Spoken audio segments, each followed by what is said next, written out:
Part 1. The poem opens with a wedding ceremony. The guests and newlyweds are enjoying themselves when suddenly an old man enters the hall.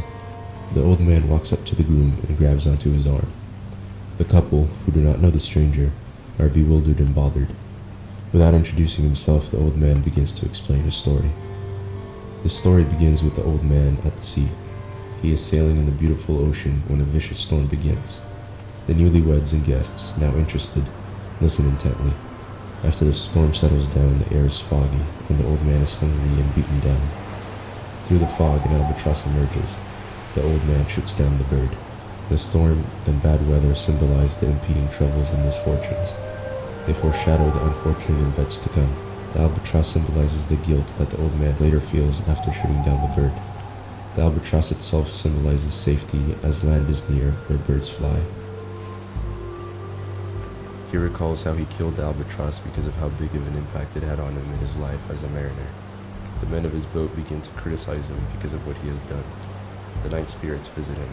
The albatross represents luck, and the fact that it was killed foreshadows what is to come. Fogginess and the storm symbolize the misery and sadness of the future. The cross is compared to the albatross to emphasize the mariner's guilt. The 9 spirits come from the land of ice, land of death, as represented by the mountain. Part 3. The old man and his crew were dying of thirst. Desperate for a drink, he bites into his arm and drinks his own blood. As he does so, he spots a ship and cries out. As the boat comes closer, he realizes that on the boat there is a woman, and there at her right stood death.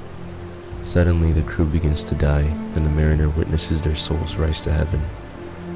The woman on the ship represents bad luck. The moon symbolizes feminism. The woman's skin, being white as leprosy, represents that she is sick. The change from day to night represents that things are going from bad to worse. Part 4. The mariner is alone and frightened. He sees so many dead. He begins to pray. Suddenly, he looks up at the moon, its figure pale, present, unmoving. As he gives up hope, he sees fire and an albatross. Part 5. The mariner woke up to rain and loud roaring sound. Following that, the undead helmsman was steering the ship as the undead mariners raced the ropes. One of them spoke, and at that moment the sun appeared from the clouds. The mariner begins to hear 2 voices talking.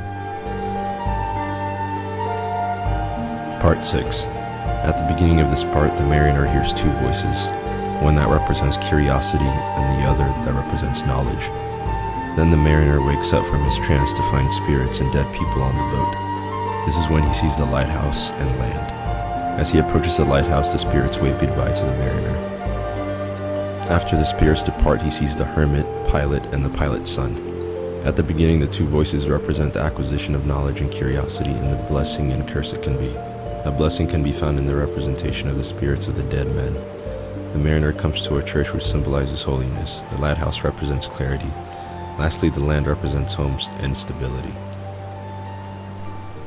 Part 7. The mariner comes across the captain's son, and the hermit. He is rescued, and as he is nursed, begins to reveal his arduous tale.